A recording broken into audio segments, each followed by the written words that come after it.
할렐루야. 다시 한번 박수합니다. 자, 옆사람 인사합니다. 주님의 이름으로 사랑을 축복합니다.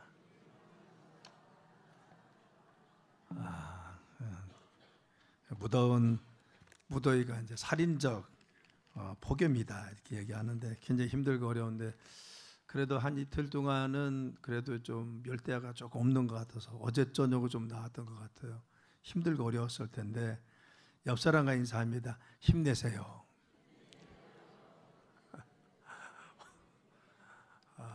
오늘 이 아침에 오신 여러분들에게 하나님께서 힘과 능력을 함께할 줄 믿습니다. 오늘은 침체에 대해서 함께 말씀을 나누겠습니다. 우리가 힘들고 지쳐 있으면 침체되고 어렵습니다. 이런 어려움과 침체를 어떻게 극복하느냐라는 말씀을 함께 나누겠습니다. 믿음의 사람도 삶의 환경이 어려워지면요 힘들고 어렵습니다. 마음도 육체도 영적으로 힘들고 어렵습니다. 신앙생활 하면서 우리가 영적으로 느끼는 것은 내 육신이 지치고 힘들면은 정신적으로 힘들지만 신앙생활하기도 또 기도하기도 힘들다는 것을 우리가 느낍니다. 그래서 어떤 분은 그래요. 우리가 감정적인 이 침체, 영적인 그러한 침체라는 것은 마치 감기와 같다는 겁니다. 많은 사람들이 흔히 할 수 있는 그런 지쳐 있을 때 오는 현상 중에 하나인데 어떤 사람은 그 주기가 길기도 하고 어떤 사람도 짧게 지나가는 사람도 있다는 겁니다. 우리가 지금 어떻게 내가 지금 잘 이겨내느냐 이건 사람마다 좀 다르다는 겁니다.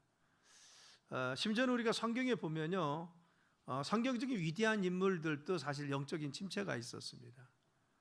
그들이 힘들고 어려울 때는 지쳐 있을 때는 그들이 영적으로 한없이 다운되고 그리고 낙심되고 실망하고 좌절한 모습을 보이는 것을 볼 수가 있습니다.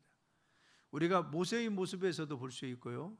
또 엘리야에게서도 우리가 잘 봅니다. 하박국에서도 우리가 잘 보고 또 요나에게서도 볼 수가 있습니다. 또 신약에서 대표적인 사람은 베드로 같은 사람입니다.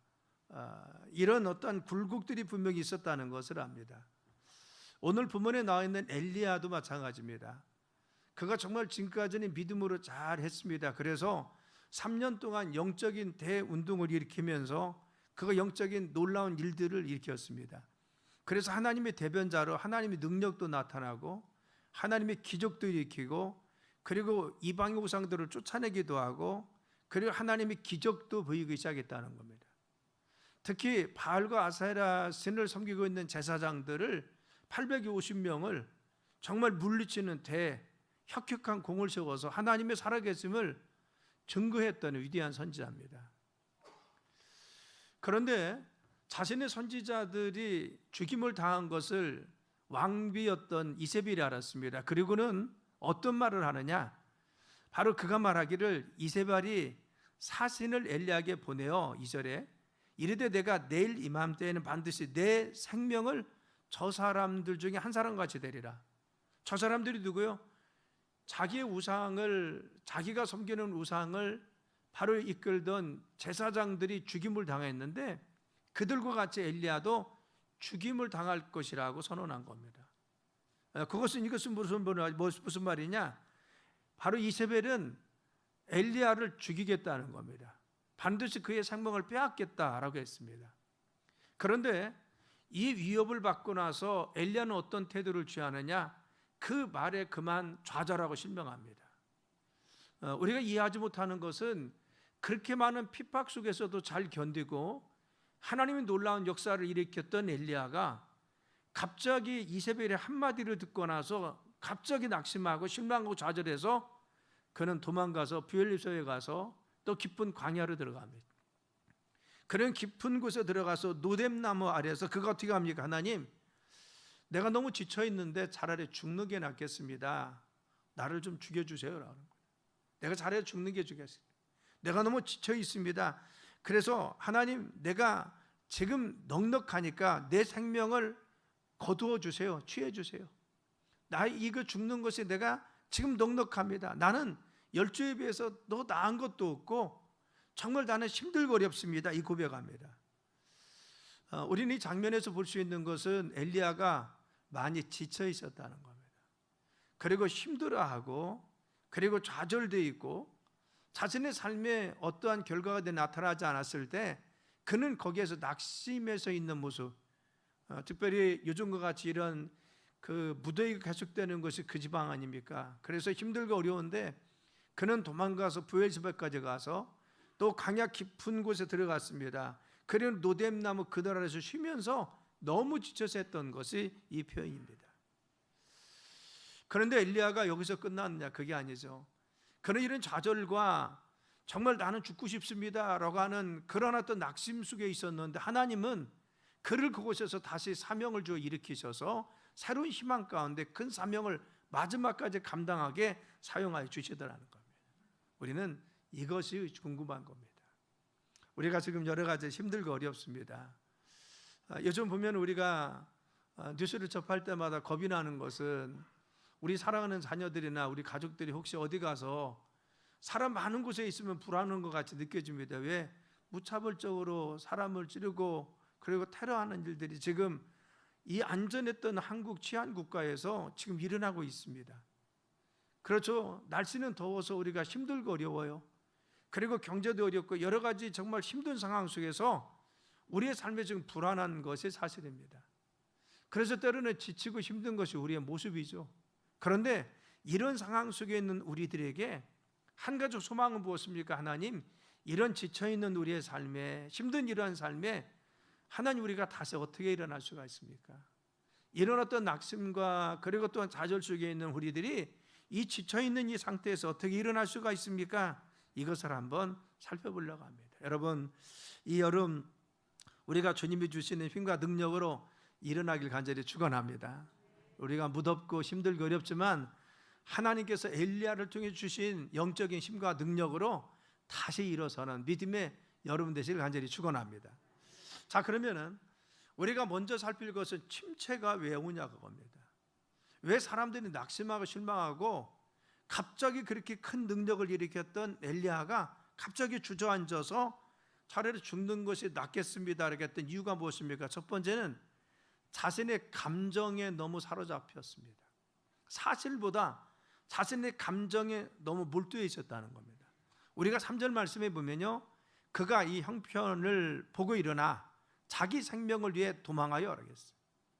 그리고 부엘세바로 가죠. 여기서 도망했다는 건 뭡니까? 자기가 피해간 겁니다. 왜? 그 말이 무서워서 두려움이 있었다는 겁니다. 그리고 또 하나는 뭐예요? 내가 지금까지 열심히 했는데 지금 어떤 결과가 없었습니다. 여기에 대한 낙심과 실망이 있었어요. 그래서 야, 내가 해도 소용이 없구나. 그리고는 낙심되고 실망해서 도망갔습니다. 그리고 부엘세바에서 다시 광야로 들어가서 노뎀나무 아래에서 죽기가 간구합니다. 하나님 넉넉합니다. 이제는 충분합니다.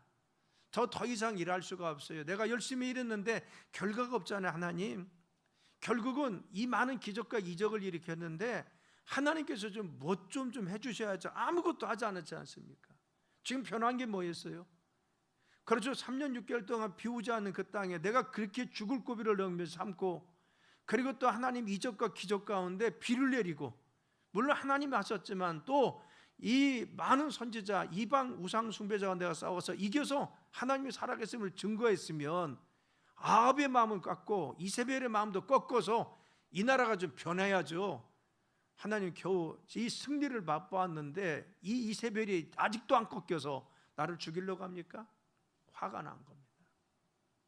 아무것도 변하지 않은 상황, 아무것도 일어나지 않는 상황에 대해서 바로 자신도 실망하고 이 상황에 대해서 하나님께 화도 난 겁니다. 그래서 그는 마음속에 이 분노가 가득 찬 것을 알 수가 있는 것입니다. 그래서 그가 했던 것이 무엇입니까? 하나님, 차라리 죽는 게 낫겠습니다. 내가 그렇게 열심히 해도 아무것도 변하는 것이 없잖아요. 하나님, 정말 내가 화가 나서 참지 못겠습니다. 정말 이 상황을 보면은 차라리 죽는 게 낫죠. 내가 아무리 누리게도 변하지 않는데 이게 지금 무슨 꼴입니까? 자기 마음속에 있는 이 분노를 다스리지 못하고 화를 다스리지 못한 겁니다. 여러분, 이 엘리야가 가지고 있었던 현상은 무엇이냐? 이건 감정적 추리라고 하는 겁니다. 사실보다도 현실의 상황의 객관성보다도 자신의 감정과 느낌이 더 커 보이는 겁니다. 사실은 그렇잖아요. 그런데 내가 느낄 때 더 크게 느끼고 더 많이 화가 나고 더 큰 상황으로 내 감정이 지금 바로 격분되어 있는 겁니다. 그래서 이 상황이 자기 감정과 자기 생각으로는 너무 커 보이고 도무지 불가능한 것 같고 너무 어려운 상황이 이제 느껴집니다. 그런데 사실은 그렇지 않습니다. 우리가 한번 돌이켜보면요, 아하방 시대 때 얼마나 힘들고 어렵습니까? 그래서 엘리야와 같은 선지자가 나왔잖아요.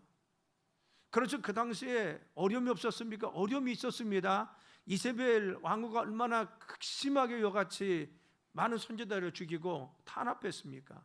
분명히 지금 어려움도 있었습니다. 지금 상황은요, 그래도 하나님의 살아계심이 증거된 겁니다. 하나님이 내가 여기 있다 증거했던 것입니다. 그래서 뭔가 빛이 보일 것 같은데 사실은 변한 것이 없어요. 단지 이세벨이 한마디 했을 뿐입니다. 너 내 선지자들 같이 너도 죽일 거야. 내가 반드시 죽일 거야. 이 한마디 했습니다. 달라진 것이 아무것도 없습니다.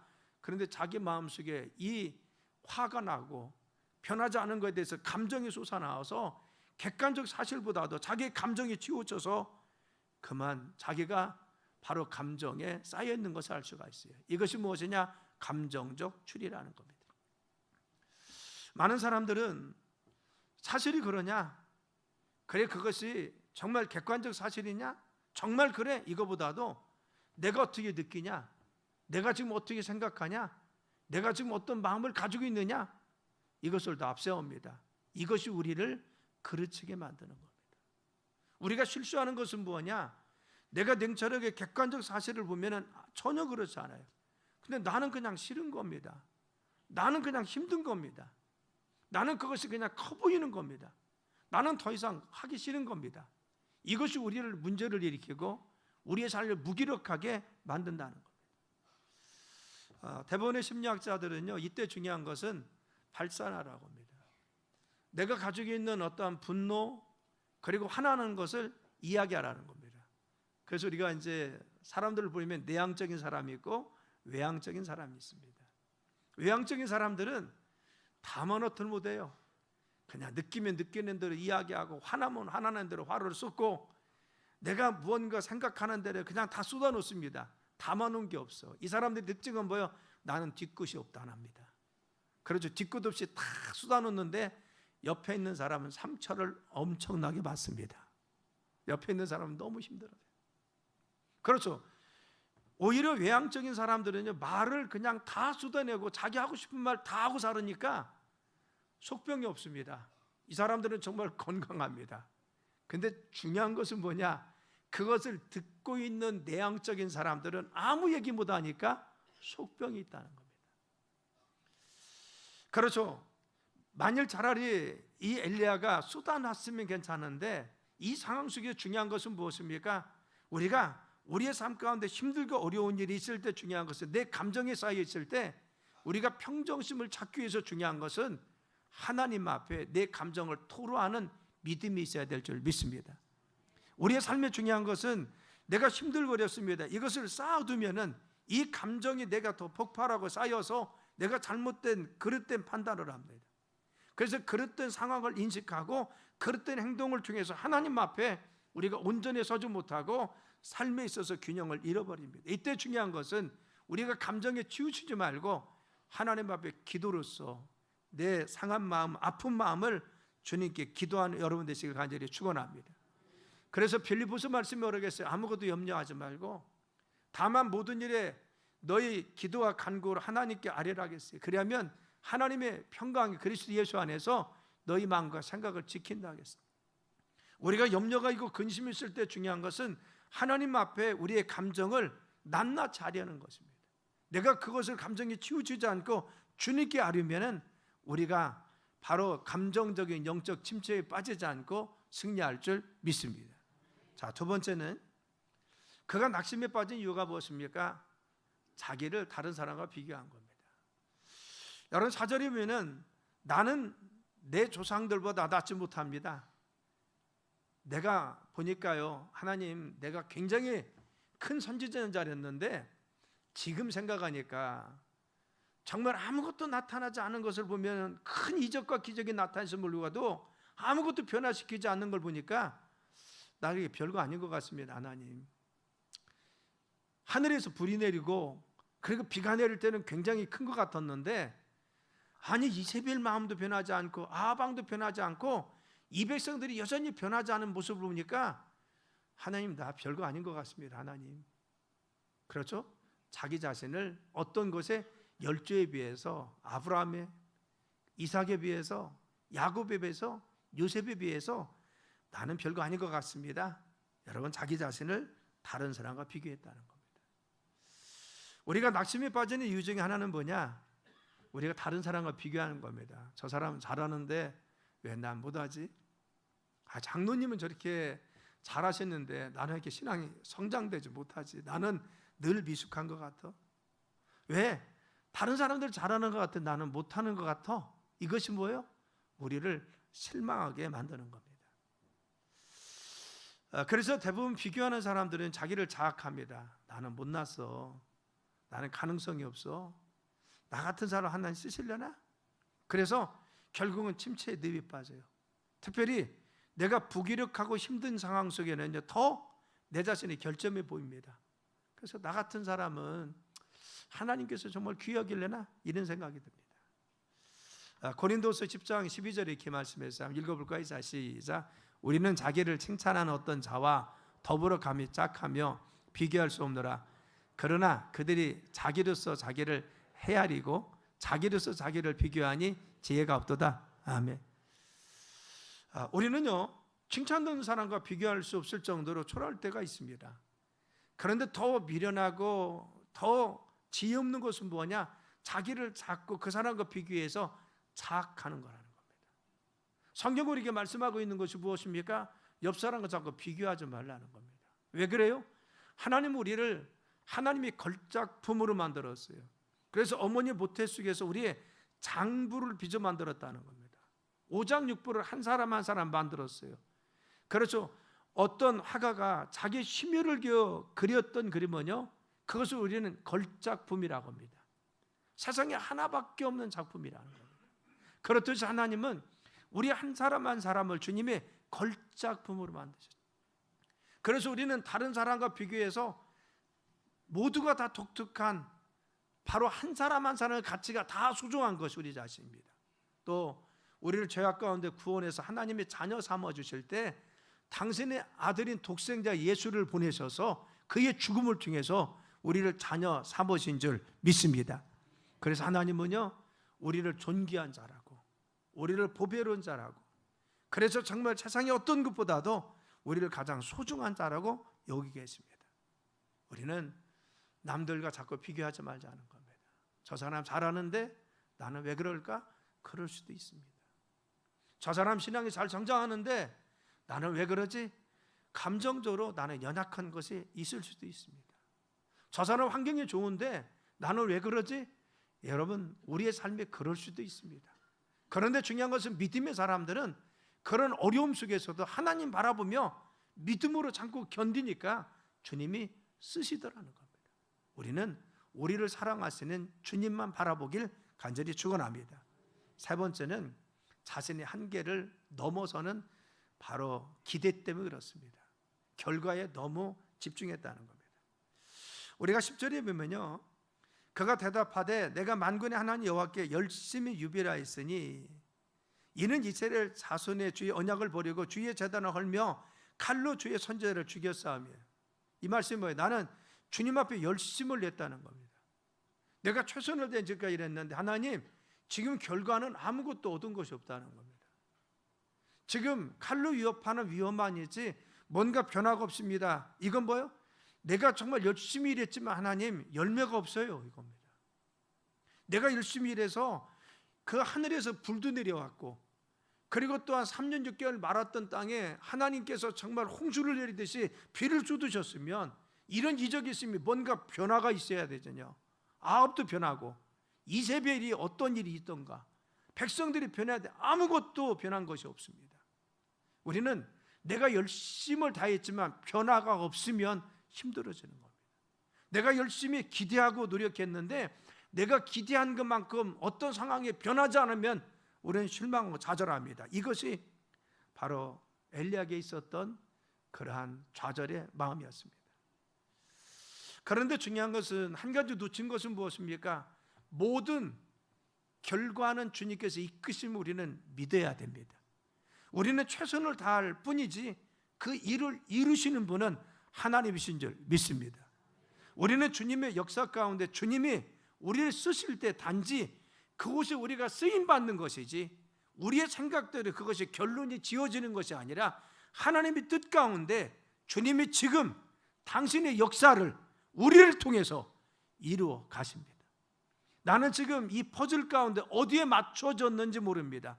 엘리야는 자기의 퍼즐 이 상태를 통해서 결과를 이 백성들이 다 변화되는 결과를 기대했습니다. 그러나 하나님의 계획은 그것이 아니었습니다. 퍼즐 속에 맞추었던 많은 퍼즐이 가는데 지금은 주님 역사 속에 단지 그 흐름 중에 하나인 것입니다. 그래서 하나님이 이루시는 뜻과 자신의 생각이 맞지 않았던 것입니다. 그래서 잠언서의 말씀이 뭐라고 했어요? 너희 행사를 여호와께 맡기라 하겠어요. 그리하면 내가 경영하는 것이 이루어진다 하겠어요. 우리가 하는 것은 단지 지금 주님 앞에 내가 열심히 유별합니다 지금 하는 것뿐입니다. 유별할 때 주님께서 우리를 사용하셔서 퍼즐을 지금 맞춰 가시는 것입니다. 이 퍼즐 속에 주님은 나를 사용하시고 나에게 능력도 주시고 나에게 힘을 주십니다. 그래서 우리의 삶 가운데 주님의 기대를 이루어 주십니다. 그래서 우리의 행사를 여호와께 맡기면 경영은 누가 이루십니까? 하나님께서 이루실 줄 믿습니다. 사랑 여러분, 우리는 우리가 가지고 있는 열심을 통해서 변하지 않았다고 실망할 필요도 없습니다. 나는 최선을 다했는데 하나님 결과가 별로 좋지 않습니다. 이것도 실망할 필요가 없습니다. 우리는 그때 주님 앞에 충성을 다했습니까? 내가 정말 최선을 다했습니까? 하나님 열심을 다했습니까? 중요한 것은 하나님은 언젠가 그 뜻을 이루어 주실 줄 믿습니다. 우리의 수고가, 우리의 땀방울이, 우리의 눈물이, 우리의 기도가 헛되지 않도록 이루시는 분이 하나님이십니다.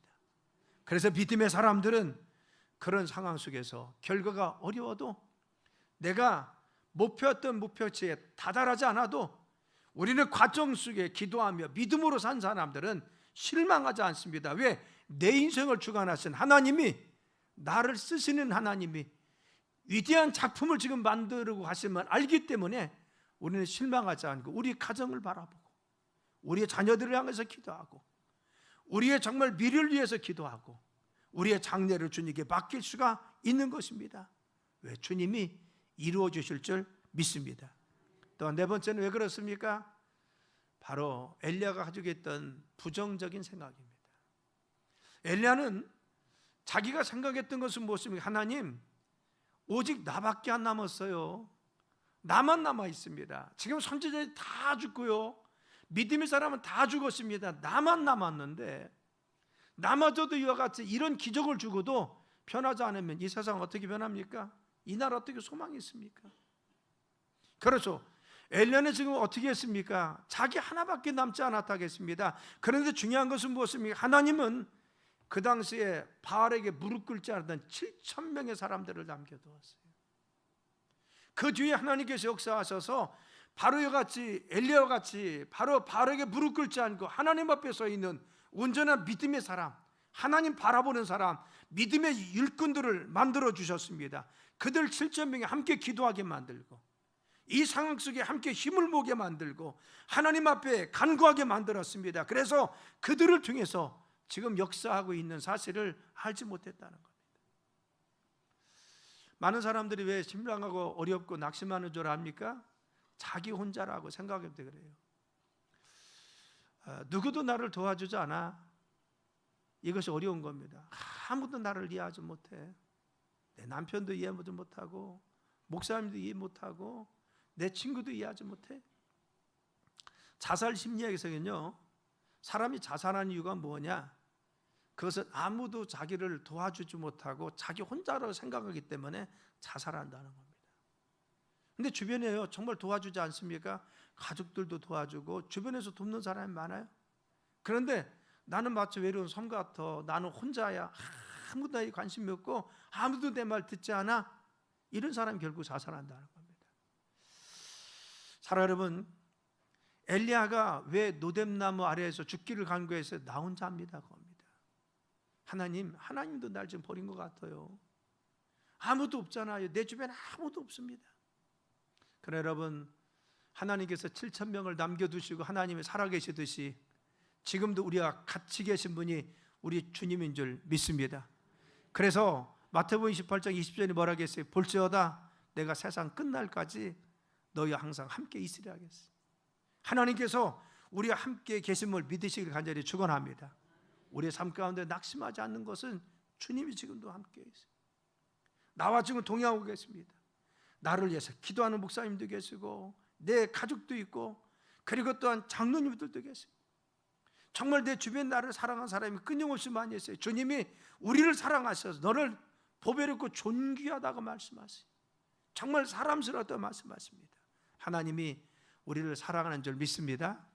자, 그러면 이런 영적 침체에서 어떻게 이겨냈느냐, 이게 중요한 거죠. 이겨냈냐. 첫째는 하나님께서 그에게 제시한 방법이냐, 그에게 쉼을 주었어요.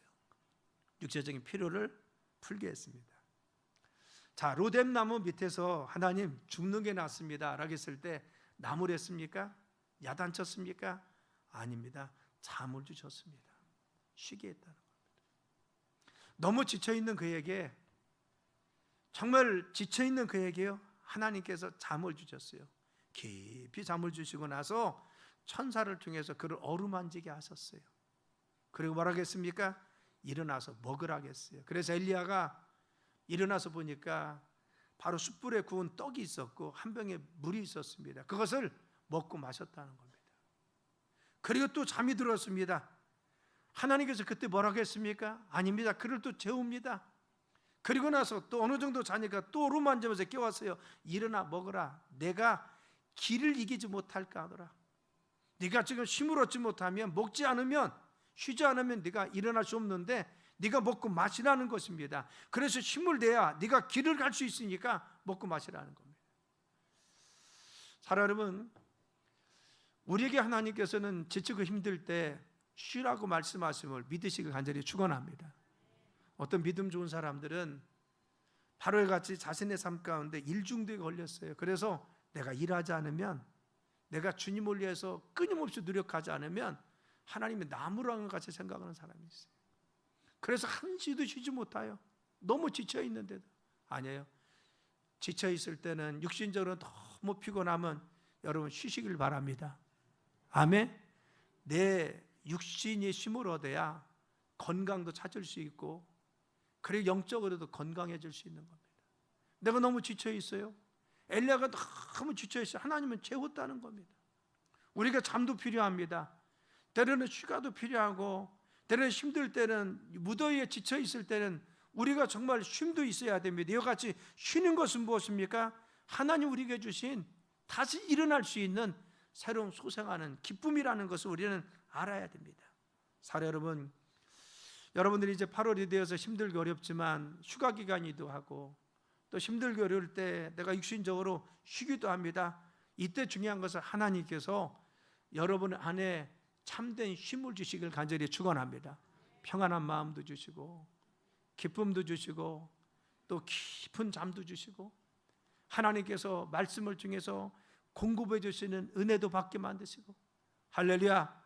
두 번째 중요한 것은 무엇입니까? 쉴 뿐만 아니라, 육신적인 필요를 채웠을 뿐만 아니라 감정을 하나님께 쏟아냈다는 겁니다. 9절에 보니까 엘리야야 내가 어찌하여 여기 있느냐라고 했을 때 뭐라고 했어요? 10절에 이렇게 하겠습니다. 다시 한번 읽어볼까요? 10절. 자, 시작. 그가 대답하되 내가 만군의 하나님 여호와께 열심히 유별하여오니 이는 이스라엘 자손이 주의 언약을 버리고 주의 제단을 헐며 칼로 주의 선지자들을 죽였으며 오직 나만 남았거늘 그들이 내 생명을 찾아 빼앗으려 하나이다. 아멘. 여러분, 이 말씀을 보면요, 내가 어찌하여 너 여기서 이러고 있어? 라고 했을 때 뭐라고 했어요? 하나님, 내가 그렇게 열심히 했는데 하나님 결과가 없잖아요. 그랬어요. 내가 그렇게 열심히 했는데 주님 제단도 헐리고요, 나는 지금 쫓겨다니고 있습니다. 아무것도 변한 거 없습니다. 하나님, 여러분, 이때 그가 했던 것은 무엇입니까? 하나님께 감사했습니까? 아니에요. 자신의 화난 것을 그대로 하나님 앞에 이야기하는 겁니다. 하나님, 나 정말 화나요. 나 정말 신경질 납니다. 왜 상황이 아무것도 변하지 않아요? 그렇게 열심히 했는데 하나님, 뭔가 좀 변화시켜줘야죠. 내가 정말 너무 화가 나고 답답합니다. 누구 앞에? 하나님 앞에 토로했다는 거예요. 우리 여기서 중요한 것은 내가 힘들게 어려울 때 누구한테 지금 토로하냐 그겁니다. 내가 좀 화가 났을 때, 내가 참지 못하는 감정의 화가 있을 때 내가 남편에게 토합니까? 여러분, 남편과 사이가 어려워져요. 내가 힘들고 어려울 때 이웃 사람에게 토로합니까? 그렇죠. 우리의 약점만 드러납니다. 그들이 해결할 수가 없습니다. 내가 지금 어디 가서 토로해야 됩니까? 그런데 엘리야는 화나는 것을 옆에 있는 다른 사람에게 한 것이 아니라 하나님 앞에 토로하기 시작합니다. 하나님, 내가 너무 힘들고 어려워. 내가 너무 답답합니다. 하나님, 내 좀 마음을 좀 만져주세요. 나를 좀 붙들어 주세요. 우리는 다윗에게서 이런 토로의 기도를 볼 수가 있는데요, 다윗은 사울에게 얼마나 충성스러운 충신이었습니까? 그가 사울을 죽일 수 있는 기회를 2번이나 잡았는데 죽이지 않았잖아요. 왜? 하나님의 종이기 때문에 감히 손을 댈 수 없다는 겁니다. 그리고 자기는 사울왕의 사위입니다. 그런데 늘 죽음의 위협을 받았어요. 그때 그 마음속에 어떤 분노가 생겼어요. 그래서 시편에 그렇게 고백해요. 하나님, 사울의 집안의 자녀들은 다 고아가 되게 하시고, 여러분, 고아가 되게 해주세요. 이 말 속에 담긴 건 뭐예요? 그냥 아버지들 어머니는 다 죽으라는 겁니다. 죽여달라는 겁니다. 이게 얼마나 무서운 말이에요. 그렇죠? 하나님, 그들의 자손들이 다 뭐요? 하나님, 그가 절름발이가 되게 하시고, 그리고 거렁버기가 되게 해주세요. 그건 뭐요? 그 집안이 쫄딱 망하라는 겁니다. 다 자녀들이 사고 나라는 겁니다. 어떻게 보면요, 자기 마음속에 사울에 대한 미움이 있고 이런 원망의 마음이, 그런 마음조차 들었어요. 그런데 다윗은 그것을 하나님 앞에 그대로 고합니다. 하나님, 내가 이런 마음도 있어요. 심지어는 그의 가문이 다 멸망했으면 좋겠습니다. 이렇게 쫄딱 망했으면 좋겠습니다. 그런데 이런 고백을 하고 나서 마지막에 뭐라고 하는지 압니까? 하나님께 평안을 구하고요, 그들을 축복합니다. 그는 왜? 하나님 앞에 자신의 감정을 내려놨습니다. 자신이 사울을 분노했던 거, 미워했던 것을 가서 칼로 갚지 않고, 다른 사람이 이야기하지 않고 하나님께 토로했더니만 하나님께서 자기의 마음을 만져주셔서 평안을 주셔서 그의 삶을 붙들어 주신 줄 믿습니다. 그래서 이때 토로했을 때 그 엘리야에게 임한 것은 무엇입니까? 하나님의 임재가 임해다는 겁니다. 우리가 11절 말씀 볼까요? 11절, 자 시작. 여호와께서 이르시되 너는 나가서 여호와 앞에서 산에 서라 하시더니 여호와께서 지나가시는데 여호와 앞에 크고 강한 바람이 산을 가르고. 아멘. 여러분, 중요한 것은요, 바로 그가 이와 같이 하나님 앞에 토로했더니만 하나님 말씀하셨어요. 야, 엘리야, 너 산 앞에 서라. 그래서 섰더니만 하나님께서 바람이 지나가게 하십니다. 하나님께서 다시 지진을 일으켰어요. 하나님께서 다시 불을 일으켰습니다. 그런데 주님의 음성은 들리지 않았어요.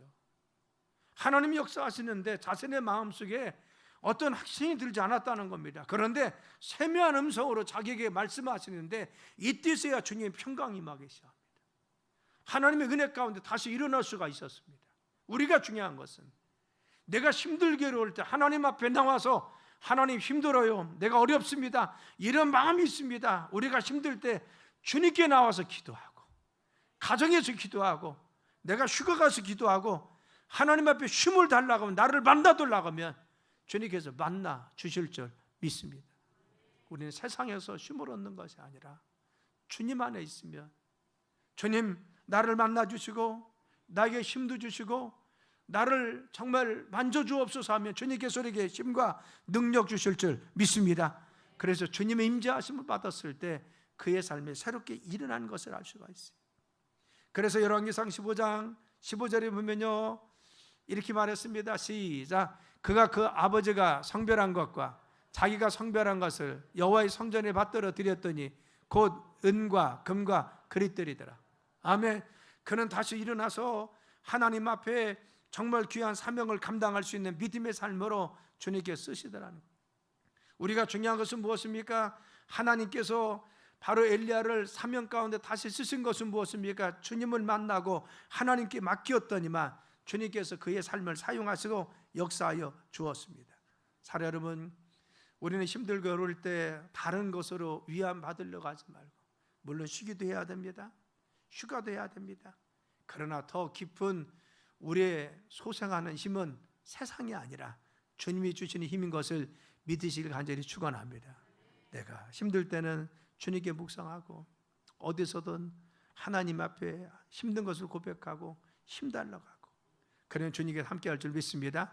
자, 마지막으로 스바랴서 3장 16절 17절 한번 읽습니다. 시작. 그날에 사람이 예루살렘에 이르기를 두려워하지 말라. 시온아 내 손을 늘어뜨리지 말라. 아멘. 제 손이 지금 늘어져 있고 두려워하고 있어요.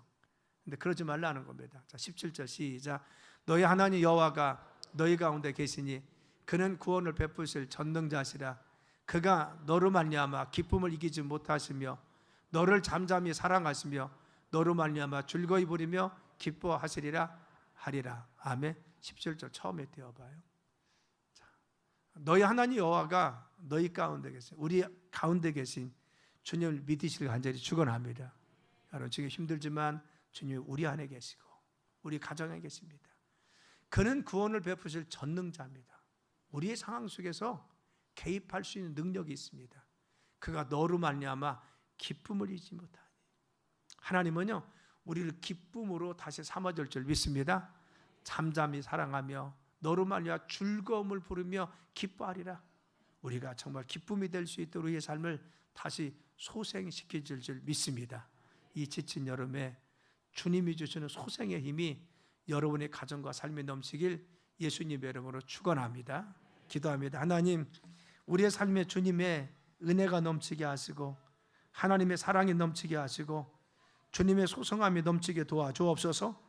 그래서 승리하는 삶이 되게 도와주시고 지치고 힘든 하루하루를 보내고 있습니다. 하나님, 두려워하지 않고 주님 의지하며 승리하는 저희들 되도록 축복하여 주옵소서. 예수님의 이름으로 간절히 기도드려 싸움나이다. 아멘.